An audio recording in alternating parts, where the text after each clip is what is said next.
Good, how are you guys? Good. How big of a problem would it be for your party if you do not come up with a plan for health care? Well, I mean, I just don't know how Republicans would explain that to 24 million Americans whose premiums are going to double. I mean, that includes 500,000 in the state of Missouri. It's a lot of people.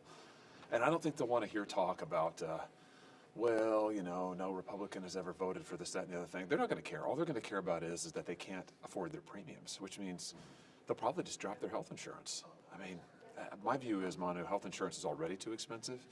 And the idea that it would go up by 50 or 100 or 150%, I mean, I'm not willing to sit back and roll the dice on that. So we need to do something. What would the backlash be like politically for the GOP? You know, I don't know. I don't want to find out, but that's really not the point. I mean, the point is that right now, people in my state and around the country will not be able to afford health insurance. I mean, this is a pretty basic thing. I mean, folks aren't going to be able to take their kids to the doctor. I think about this a lot. I've got 3 kids, you know, and we visit the doctor frequently for all manner of things. I mean, just imagine not being able to do that, thinking like, man, I can't afford the copay, or I can't walk into an urgent care because it's going to cost me, you know, whatever, $300 out of pocket. That's a lot of money. I mean, how are people going to pay that?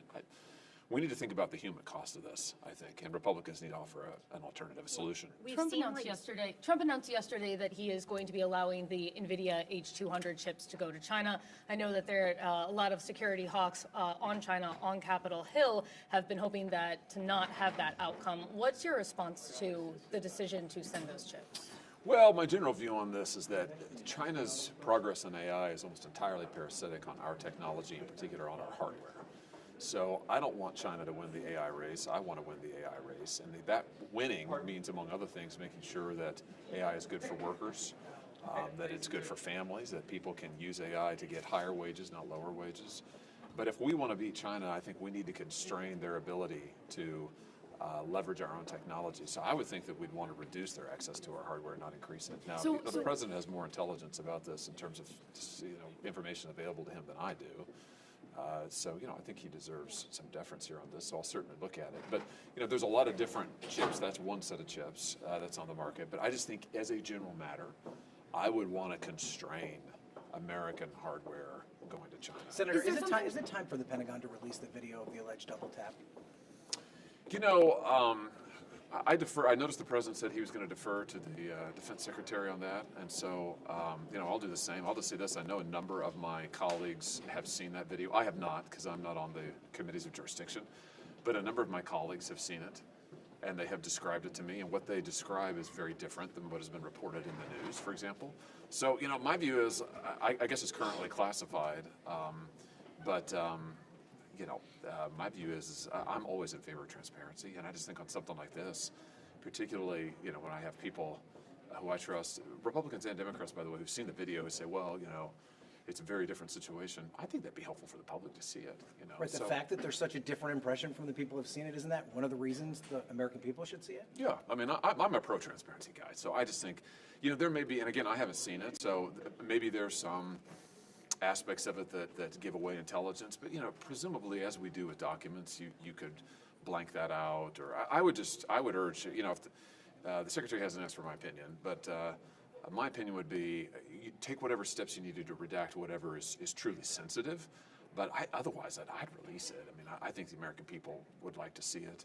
I think it would clear out, rather than having this back and forth with the press of, well, it means this, oh no, it says that. Well, just let people see it. Everybody can make their own decision. Back to the healthcare question. Yeah, yes. We've seen like 7 plans emerge. You've Yeah. had a plan emerge. Yes. What's it going to take for Republicans to coalesce around a plan? There's not a lot of time left to do it. Good question. Well, I think we need to vote on an alternative. And I'm really a all of the above approach kind of guy. I mean, at this point, I think we need to do everything we can to bring down the cost of premiums. So I'd be happy to take a vote on any of these plans. You know, my plan is not really addressed towards premiums. I mean, my plan is no taxes on health care, which I think is fantastic and I hope can be a bipartisan thing, and we ought to do that going forward. That's really separate from this premium issue, but you know, a number of my colleagues have plans on the premiums, and I'd be happy to vote on any of those. I'd probably vote yes on all of them, because I think they've all got great ideas. I don't think they should be mutually exclusive. You know, I mean, let's take some votes and show people that we want to do all that we can. We should probably do like a lot of stuff. I mean, I think if you talk to people, what they're going to say is their healthcare costs are out of control. and they will take all the help they can get. So if you say we want to lower prescription drug prices, they'll say yes. If you say we want to lower your premiums, they'll say yes. Lower your out-of-pocket costs, they'll say yes. So let's do all of it. I mean, and quickly. Let's do it. Will you Set vote? This a little bit here, when you get to this point and say something fails and you have a deadline like Christmas coming up, Yeah. how all of a sudden everybody gets religion and then they buckle down and they Right. coalesce around something. Do you expect that to happen this time? I hope. I mean, that would be a good outcome, the coalescing. We'll see. I mean, I just think, as I was saying earlier, that when you have 24 million Americans whose premiums are already too expensive, everybody's premiums are too expensive. You got 24 million who are buying private insurance on the exchange, and their premiums are about to really go up high.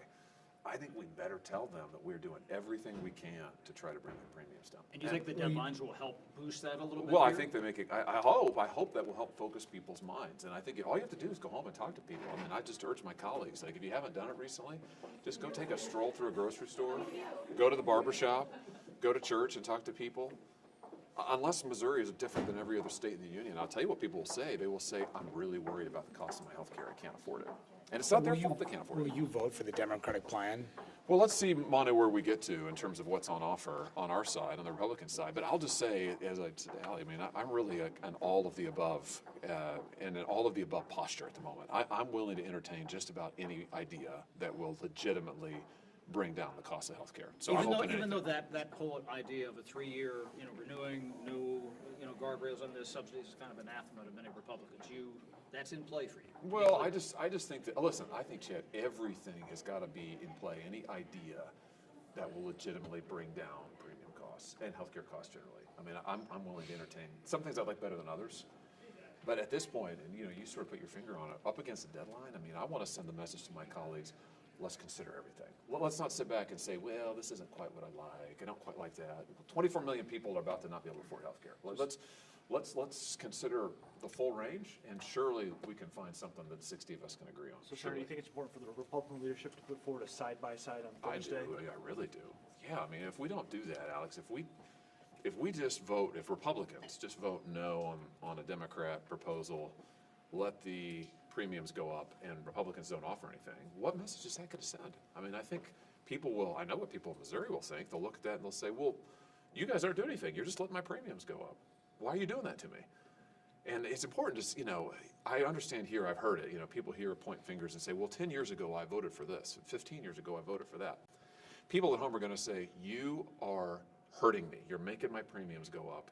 You're not helping me. Why are you doing that to me? What a great question. They're going to be right. So I think we better do something. But Senator, you mentioned that you want folks to sit down and try to find what can find 60. Yeah. Wasn't that the point of the time period between now and when the shutdown ended? Well, yes. I mean, you would hope that is something that would have happened, and it has. Now, I will say, I want to be careful here. I don't want to paint with too broad a brush. A lot of my colleagues have been talking across the aisle, including me. So I think there's some good faith talks going on. But, back to what you were saying, Chad, people need to realize we're up against a deadline here. The deadline is not when Congress wants to go home. The deadline is when people lose their ability to pay for their health insurance, and that's coming really, really quick. I mean, we're in open enrollment now. So right now, in my state at least, people are opening up their medical mail. They're getting their bills from their insurance company saying what next year's rates are going to be, and they're like, whoa, that's going to be the premium?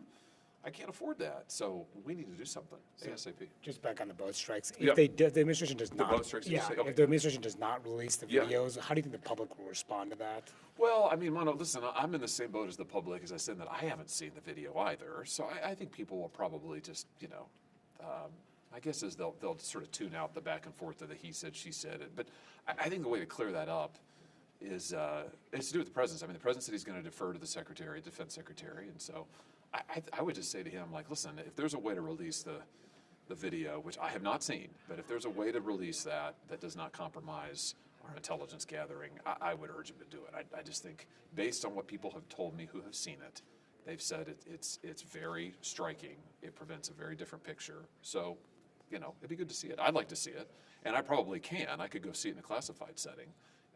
But I think members of the public should be able to.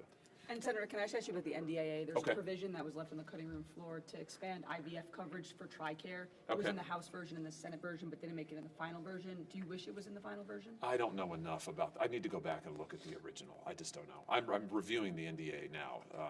We're reading through it. It's massive.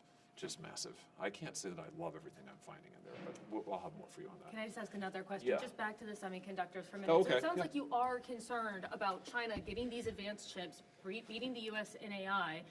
What is Congress's role here? I mean, if the president has information on this, should he be sharing it with you guys? Are you guys looking at legislation? Well, I mean, I know that I know that the AI czar has briefed various members of Congress who have had bills on this to constrain the flow of certain technology to China. I will just say, without commenting on the specific chips, because there's lots of different kinds of chips. But and I'm not an engineer, obviously, but what engineers have told me, who are experts in this field, is that China is really, their AI development is really parasitic on access to our technology and our chips, in particular our hardware. So, listen, I'm a simple guy. That tells me that we probably want to narrow that funnel. We probably do not want to let them have unfettered access. So, whether it's this chip or another set of chips, I mean, I just think that as a policy matter, I would think we'd want to constrain what we give them, because we want to have that technology for our own uses.